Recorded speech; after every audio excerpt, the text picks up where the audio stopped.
This is the Unstarving Musicians Podcast. The podcast features conversation for musicians of all types and genres, a curation of expertise intended to help all musicians be better at marketing, business, the creative process, and all the other things that empower us to do more of what we love, make music.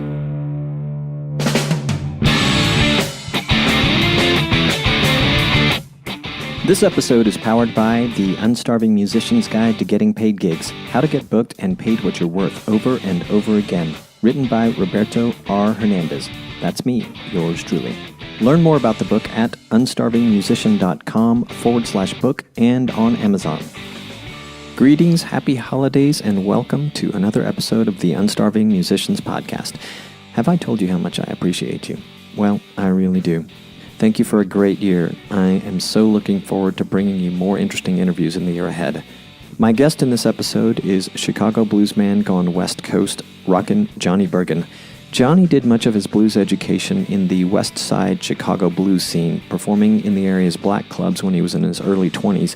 These were places where he says watching bands was like watching a boxing match, and a place where musical phrasing came to life. These days, Johnny resides in the greater San Francisco Bay Area. Why move from Chicago to California? Well, apparently he had toured in California several times, and those tours kept getting better and better and better. Finally, the move looked like the perfect opportunity to expand his market. Mission accomplished. Our conversation ranges from the makeup of his latest album, Neoprene Fedora, to why Johnny finds the stage to be such a special place. He's performed all over the world and is showing little sign of slowing down. You can hear the passion in his voice and on his album. In fact, this passion made such an impression on me that I find it hard to put into words. Listen on and hear for yourself. And check him out at rockinjohnnyburgin.com. And please, enjoy our conversation. Rockin Johnny Burgin, welcome to the Unstarving Musicians Podcast. Good morning. Thank you. Great to be here. Excellent. And it's good afternoon for me. I forgot we're in fairly different time zones. I'm in the Eastern time zone now. But how is your weather in lovely Petaluma, California, by the way? It's kind of crisp and rainy at night and nice and pretty during the day. It's really nice. That's good. You guys deserve it after the mess of fires that came through recently. So I wanted to start off by asking you to please tell me a story about coming up in the 90s in the Chicago blues scene and around Smoke Daddy. Well, every day was like Christmas for me back then. There were so many blues artists that were active then that are now either retired or they've passed away. And they weren't playing big shows. They were just playing Tuesday at a little bar for $5, and they let you in free anyway, that kind of a thing. And you could sit right in front of the stage and watch their hands all night. People like Little Smokey, he'd play something and he'd look at me like, "Did you catch that?" He didn't say that, but you could tell that he felt that way. I had the best time. I went out every night pretty much. How old were you during that time period? I got to Chicago in '88 and I was 18 years old and I was going to college. And by the time I was 20 or so, I was playing with some people. We played on the West Side sometimes, and that's where I really got the bug, was playing in black clubs on the West Side for a black audience with black bands. It was like a re-education because I was already studying the blues on my own. But then when you go out and see it in a live setting, it was completely different from the record. And that's when you realized, okay, now I've got to learn a whole different thing. That must have been fun. Tell me a little more about how it was different. I mean, you're obviously listening with a keen ear at this time, learning stuff, but tell me a little bit more about how it was different when you're in the live setting to experience it. Well, people were sort of yelling at you. They were getting real involved with it. I mean, not yelling like scolding you, but they were watching somebody play guitar was like watching a boxer, watching him hit. Oh, you like that? Bam! How about this? Bam, bam! And it was the phrasing that they had. And it just came to life. It like magically came to life like a genie coming out of a bottle. And it was just really wild and exciting, and it was something I'd never seen before. That's great. I never would have imagined that in the 90s, a young guy like yourself would have the experiences that you did, particularly with some of the people that you got to have them with. And I, admittedly, late in life, I always had an appreciation for the blues as a younger musician, but it was kind of more of a rock-tainted version of it. And then probably one of the more important moments for me in coming to appreciate it and kind of opening my mind, or there were actually two, and this one's going to sound maybe a little bogus because of who I mentioned, but Paul Rodgers from Bad Company was doing a tour where he was just featuring the music of Muddy Waters and Jimi Hendrix, and He did a blues tour. Yeah, and the night I saw him, they just focused on blues. But what really got me as a drummer was I was watching this guy play blues who really knew how to do it. And I was like, oh, it's a lot harder than I realized. And then the other thing was a documentary that I saw. I believe it's called 10 Days Out. And I'm embarrassed to say I'm forgetting the young artist and his father's name. But Jerry Harrison of the Talking Heads was one of the producers. But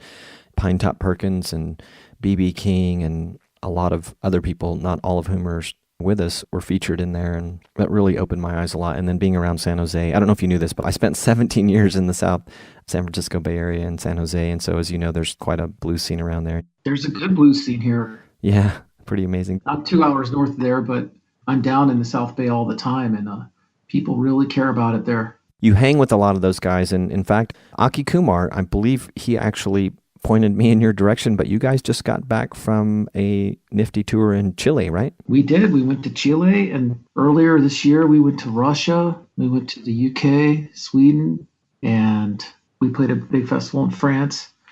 We have a good little road show called West Coast Meets Chicago, and I would say out of everybody out here, Aki is the most Chicago-sounding guy out here. So we're really just playing Chicago, but it's still a West Coast meets Chicago concept, and people really like it. And Chile was fun. I mean, it's a small blues audience down there, but they're just so happy you came, and we spanked them. I can't lie. It was nice. That's great. It was really nice. I can't wait to go back. Did you guys by chance touch on, it sounds like you did not, I'm just curious, did you touch on any of Aki Goes to Bollywood material, or was it more focused on the We played one or two of those because they're super bluesy. I have no idea what he's singing, but I'm basically playing a Jimmy Reed style thing, or I'm playing something that has a blues groove to it, and people love it. And people really loved it in Russia because I didn't know this, but apparently during the Cold War, Russia did not close its doors culturally to India. They let in Indian movies, and I think some people actually knew the songs he was singing. They would go to India for vacations. So there's just kind of a Russia-India connection that I didn't know about. And somebody had a big sign that said, Russia and India, brothers forever, from the Cold War era. So they were just fascinated with that. It was just catnip to them. Wow, that's a surprise to me too. That's pretty cool. And when were you guys in Russia? Last March. I've lived here for 13 months, and I've been on the road for 6 of those. And did you find your way to the North San Francisco Bay directly from Chicago? I did. I don't think I gathered exactly what took you out there. What did take you to California? Well, I kept touring out here, and I started playing with Aki back in 2013, and I kept touring, and it kept getting bigger and better. And there's a great blues scene. There's a few little key things that they're hungry for that I seemed like I had some of those things. So it was just a niche there. And finally I said, you know what, I'm going to just drive out there and stay the next time. And so I did. I brought my drummer out, and we put everything in a Toyota Avalon, and we went through Des Moines, Nebraska, Salt Lake City, and then down to here, and I flew him back. So we got everything in that car and did those little one-nighters on the way out here, and it was a lot of fun. But really, sometimes it's time to expand into new markets, play new places, play for new fans, play with new people.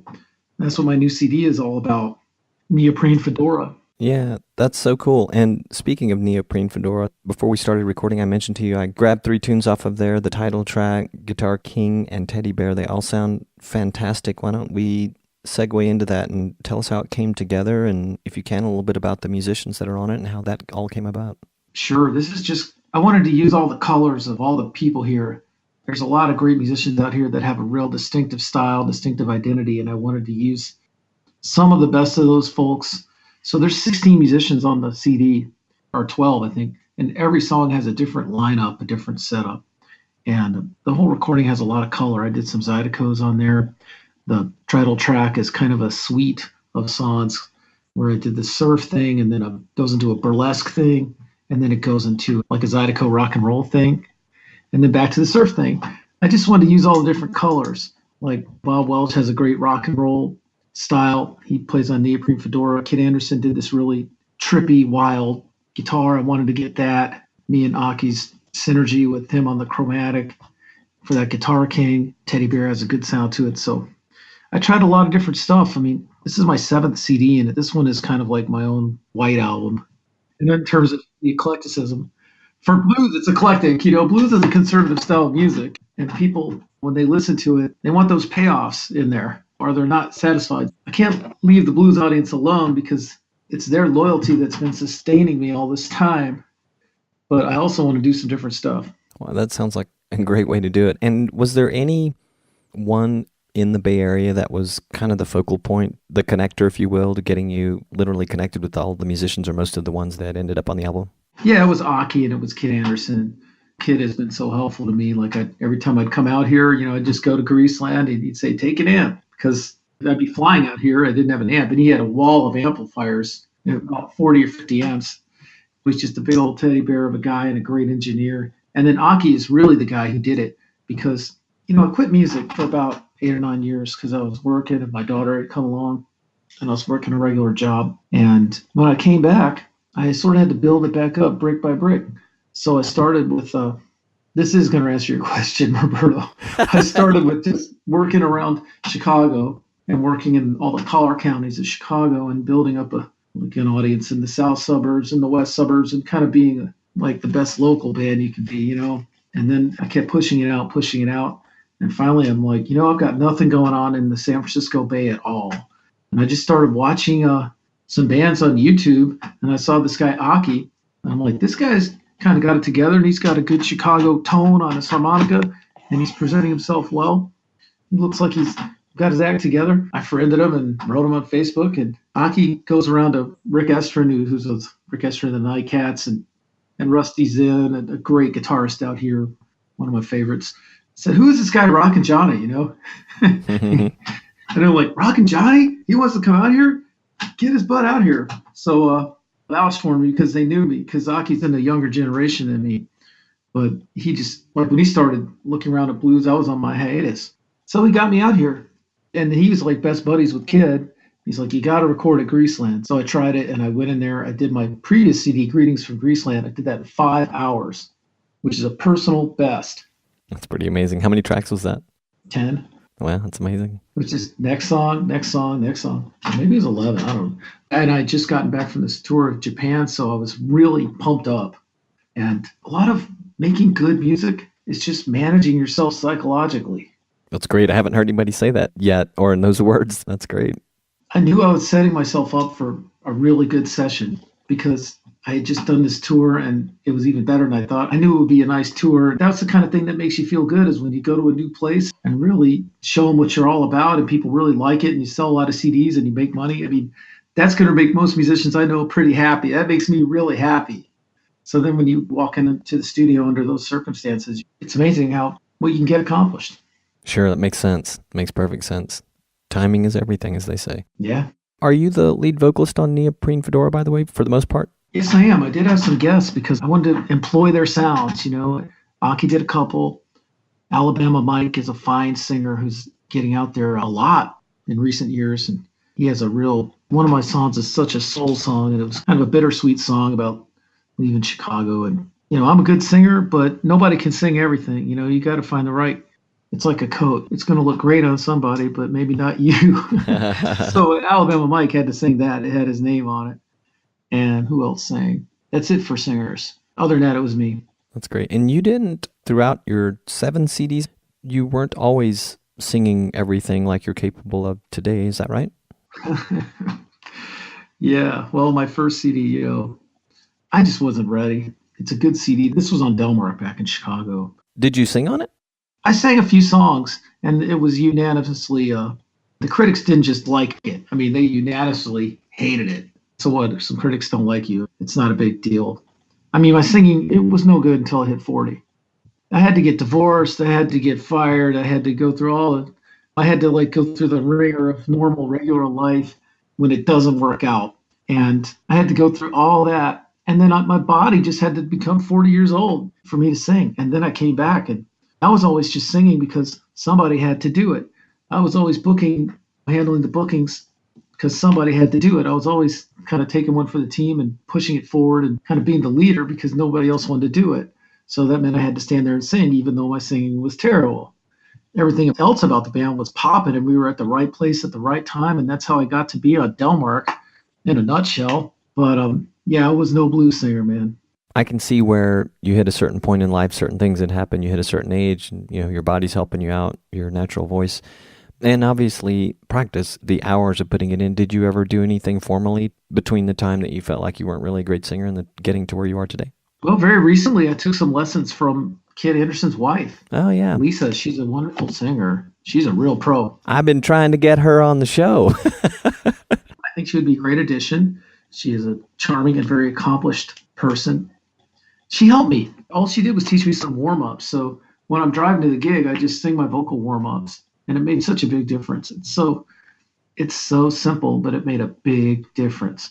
Then I was able to relax my body more. And also, years and years of guitar playing, the guitar becomes more second nature. I think I could probably play guitar through an earthquake. I wouldn't miss a note because I've just been doing it for so long. Yeah. It just becomes like totally automatic. And that frees you up to relax your body and work on your singing. And I think the best thing is just relaxing yourself.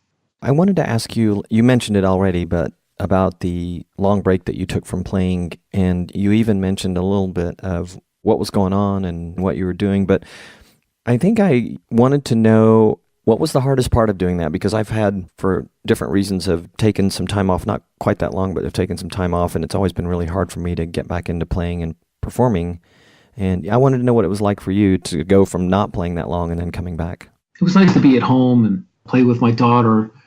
That was great, but the thing about being a musician, it's kind of a totally involving thing. It involves it's your social life. They're your friends. I'm playing with my friends. Like, there's a bond there, because when people play together and it's really clicking, it's like you really love them. Many people joke about being bros and that sort of thing, but there can be a true bond when people are united doing that. And that's what I missed, because you don't have that when you just go to work. This isn't a regular job. Yeah. I missed the whole social part of it. And I can't even really play like sitting around by myself. I need an audience. I mean, it all comes to life with all the people. It's funny. Your answer was more like that of a career person, and maybe that's why it was so different for me. I was always a part-time player, but for me, it was the times that I have had the break and then come back, it's an experience of frustration over the time of getting the chops back and feeling comfortable, and it seems to take much longer than the break was. Oh, you mean sort of getting your music things back clicking again? Yeah. Well, the good thing about the blues is that people usually don't just do the blues for a few years and forget about it, I mean, when I came back, there were all these DJs that they still knew me. They still remember me. I had the advantage of being on Delmark back when Delmark would send out a whole lot of promos, and back when it was harder to make your own CD, and it was a big deal to be on a label, and labels were selling CDs. I was part of that world, and it was kind of a pre-social media business environment. This is like a niche music, but people like stick with it, especially DJs, writers. Lots of times, I mean, clubs come and go, venues come and go, but some of the infrastructure kind of people that get your name out there, it's still around. So it wasn't that hard. I did have to build it up brick by brick. I had to make a new website. I had to do things. But I started playing at Buddy Guy's again with one phone call. And I think some of it is, people really wanted to know. I mean, because I disappeared like without a trace. And they were really curious to see whether I could play again. So, but whatever, man. I mean, I got right back in and was playing a lot. There are probably some of them anyway, coming to see you on nervous. Yeah, and I didn't even know if I could play or not. I mean, I had sold my gear and all this. I went and got a guitar. It's that Epiphone Sheridan that I use now. I hired Billy Flynn because I really didn't know if I could sing and play all night or if I'd be able to do it or not. My first gig back, that was in January of 2009. So I had Billy Flynn. He's a great guitar player and singer. So I'm like, if I can't do it, somebody's got to do it. I'll just collect the money at the end of the night. I mean, a product has to be delivered. So anyway, it was fine. But there was this moment of kind of horrible silence before I played my first note. And I started playing and I realized, oh, it's no problem. I can still play. Everything's going to be fine, man. What's funny is you're describing something completely different scenario, but the end, that moment that you just described about the fear and then everything's fine. I'm remembering the Keith Richards biography where he'd had the head injury, little accident at home, and he actually had a brain injury. And so when he went to do the first gig out again with the Stones, everyone was very nervous. Is everything going to click the way it should so we could play? But anyway, different circumstances, but you sounded like you were telling the same story there for a second. Yeah, it was scary. I mean, it was definitely a scary note. And, I remember the first time I went to Spain, all of a sudden, and I was playing with a brand new band. I didn't know these fellas. I guess I was probably a little jet lagged. And then there's that moment of silence before you first start, which is like kind of a golden moment. All of a sudden, my mind completely blanked, and I couldn't have even told you my name. And I was just standing there in front of everybody. They're all looking at me, because sometimes you need something familiar to like jog your brain into familiar pathways. But somehow I managed to, I just came up with some song just popped into my mind, and I started playing it, and then everything was okay. Thank goodness. Can you back up a second and tell me about that golden moment of silence? Kind of give me a little bit of a picture of what that means to you. Sure, that's a nice question.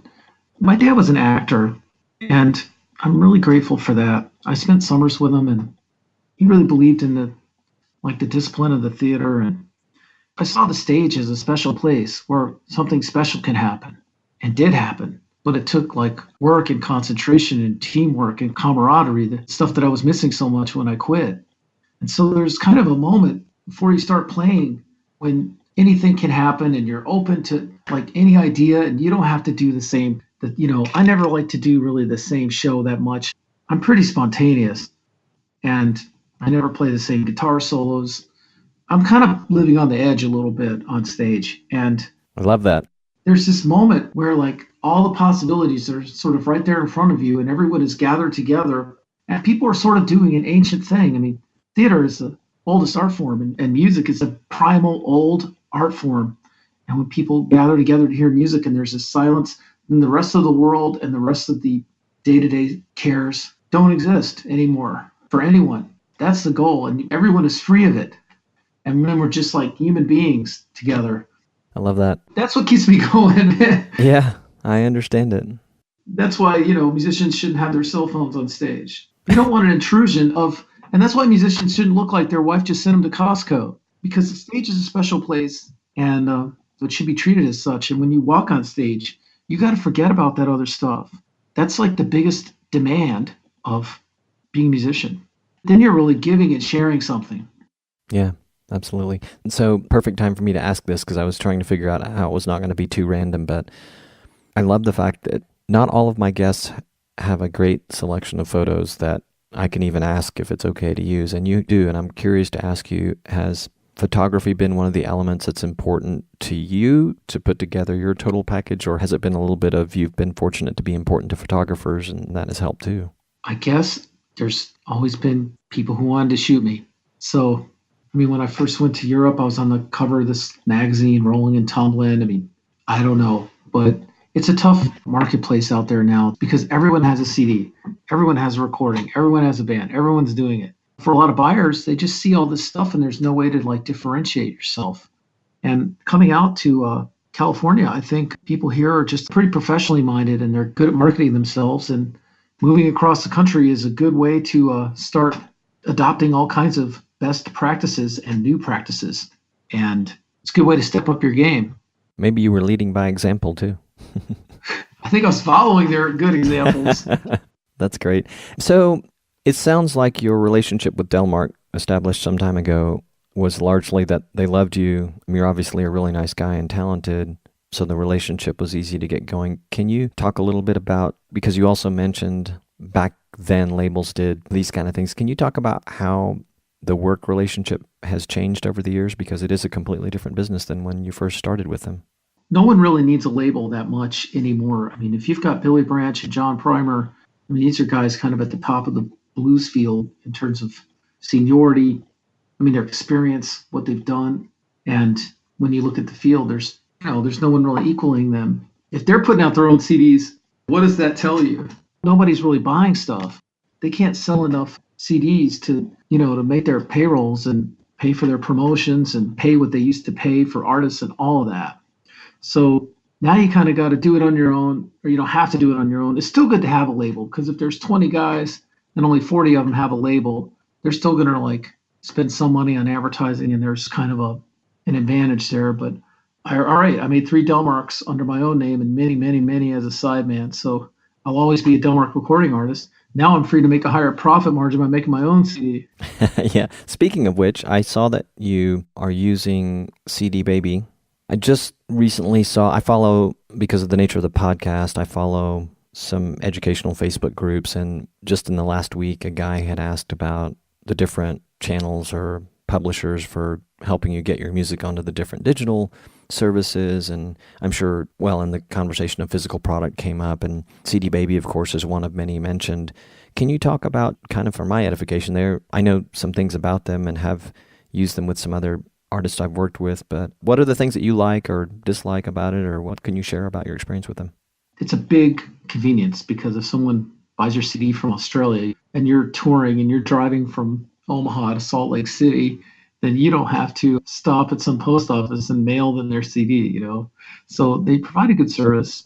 I'm looking around for the best ways to maximize this stuff too. I mean, I just do so many gigs. I sell most of my CDs off the bandstand, and it really makes a difference financially. Oh, that's good. Yeah, and here in Silicon Valley, there's places that are better and places that are worse for selling CDs. Silicon Valley is not a great place for CDs. Silicon Valley is kind of like the future's already here, When you're in Kansas or something, or when you're in a theater in Wisconsin, you're going to sell a lot of CDs.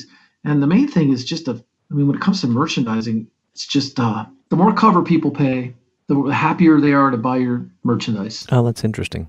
It's absolutely true, because they just paid $20 to see you at Biscuits and Blues or at some theater, or $15 or something. Their brain is already telling them these guys must be great because you just paid to see them. So the real key is to try to find ticketed events where people pay a cover, and then your merchandise sales will go up too. So like they say, nothing succeeds but like success. But we live in a different world. I kind of feel like the whole thing all blew up and all the pieces went up in the air and they still haven't fallen down yet. I've been saying that for years. Yeah, that's a fact, I think. I'm going to have a guy on the podcast. He runs a Facebook group and he does workshops for entrepreneurial musicians, or just frankly musicians that are trying to make it. And I should go to one. Yeah, I'll pass on his name, but he looks at the industry or the music business completely differently than those who remember maybe a little bit about how it was when you started or before you started. Oh man, it was all calling people on the phone, and it was all like putting up flyers. I still do this. I had these little cards with all my gigs, and I give out my cards, and that just shows people you're playing a lot, and it gives them a physical reminder. But back then it was all like shoe leather.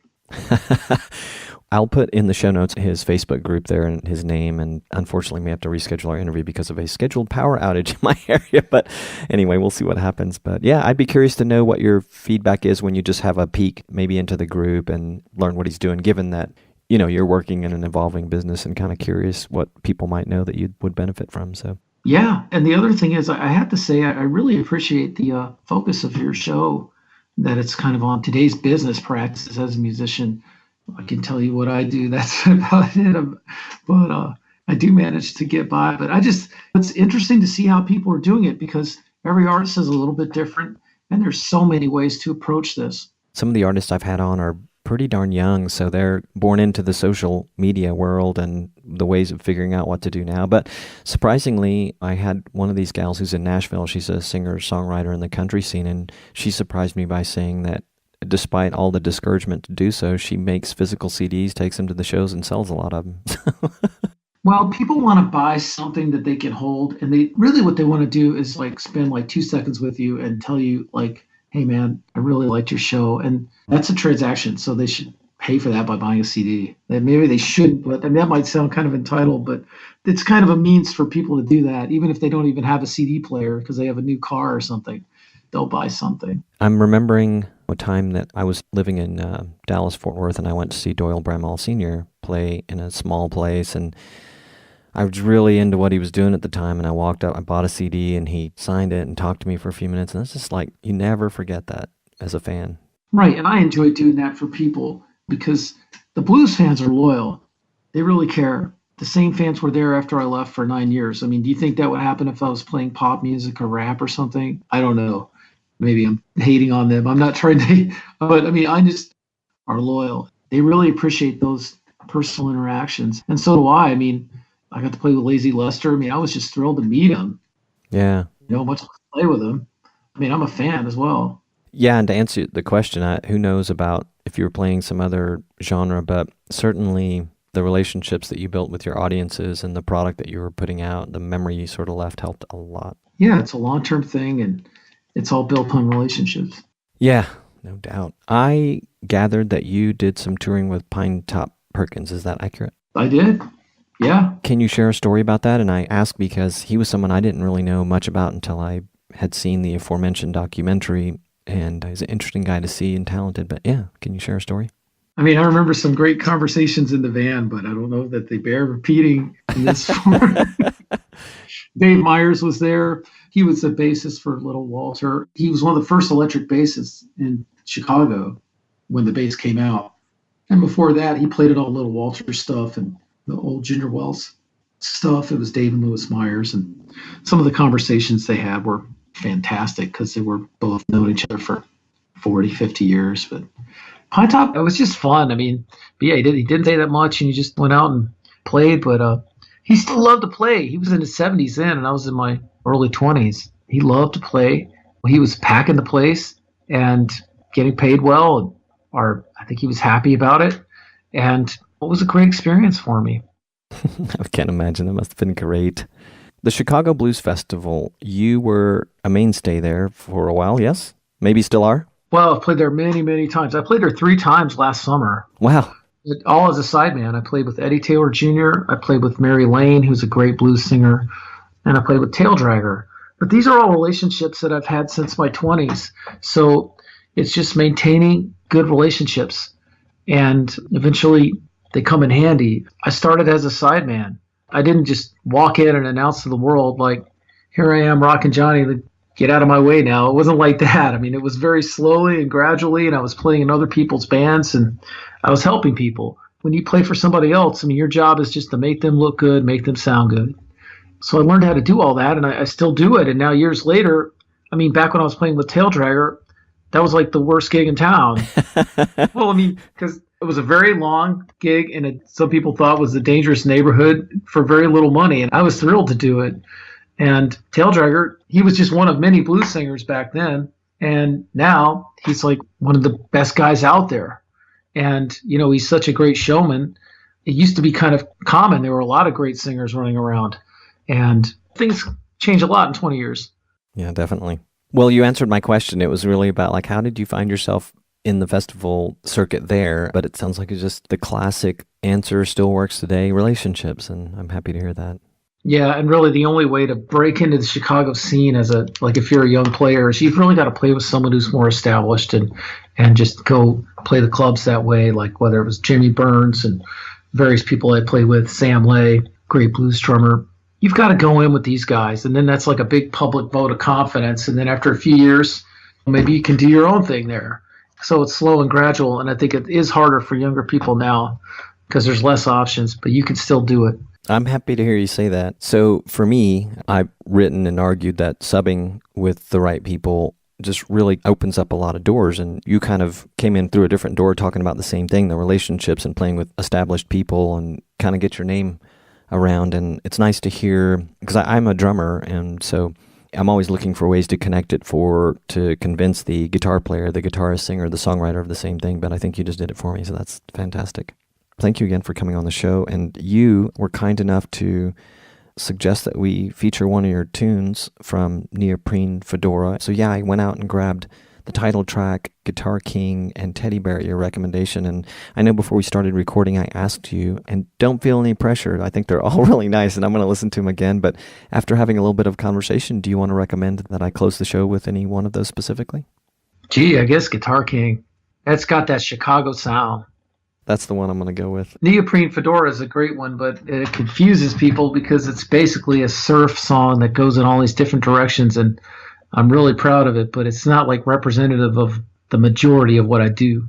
Oh, cool. Well, thanks for saying that. Well, I'm going to feature Guitar King, so for those of you who are listening to this and will hear the edited version, including that track, you're going to hear Guitar King from Rockin Johnny Burgin's latest album, Neoprene Fedora. Johnny, where can people easiest find you online to find out where you're playing, what you're recording, where you're at? Okay, my official site is rockinjohnnyburgin.com. And it's JOHNNYBURGIN, right?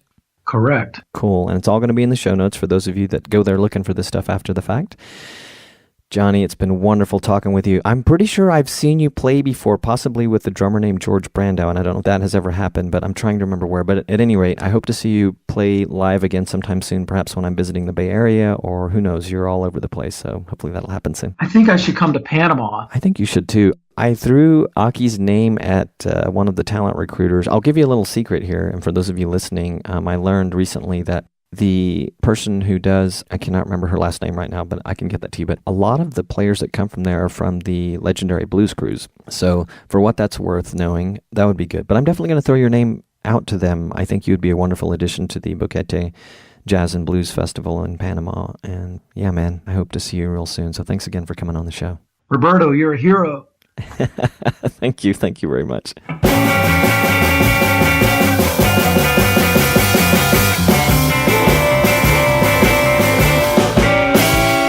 Guitar king, playing blues everywhere I go. I'm a guitar king, play the blues everywhere I go. Reason I play these blues, people I just don't know. Every time I leave home, the people want to know where I'm going. Every time I leave home, the people want to know where I'm going.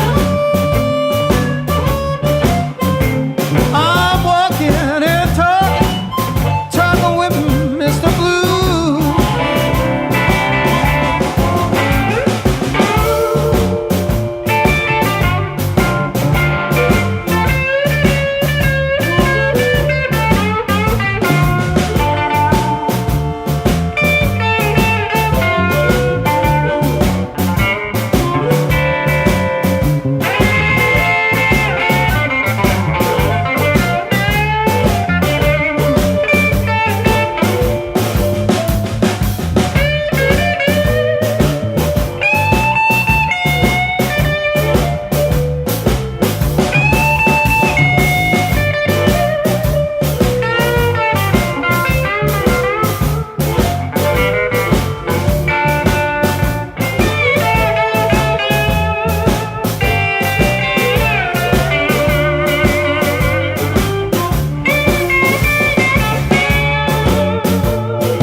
Hey, this is Robonzo. Thanks so much for listening. If you enjoyed this podcast, please subscribe on iTunes, Stitcher, or Google Play Music. If you liked this podcast, please leave a review. This episode was sponsored by the Unstarving Musician's Guide to Getting Paid Gigs, How to Get Booked and Paid What You're Worth Over and Over Again, available on Amazon and in audio format as the Unstarving Musician's Guide podcast. You can also learn more about the book and companion podcast at unstarvingmusician.com/book. Are you a gigging musician, recording artist, songwriter, or touring professional, perhaps struggling to get your music out to the world? Struggling to get the gigs you want? pop over to unstarvingmusician.com and sign up for my email list. I'll send you occasional emails about upcoming episodes, expert tips and advice, music, musician resources, and anything else I come across that might make your journey better and brighter. The Unstarving Musicians podcast is edited by Juan Perez. Are you a podcaster? Would you like 20% off on editing of your first 4 episodes? Visit the show notes for this episode for a link to Juan's freelance profile or unstarvingmusician.com/resources and mention you heard about this offer through the Unstarving Musicians podcast. With much gratitude, peace, love, and more cowbell.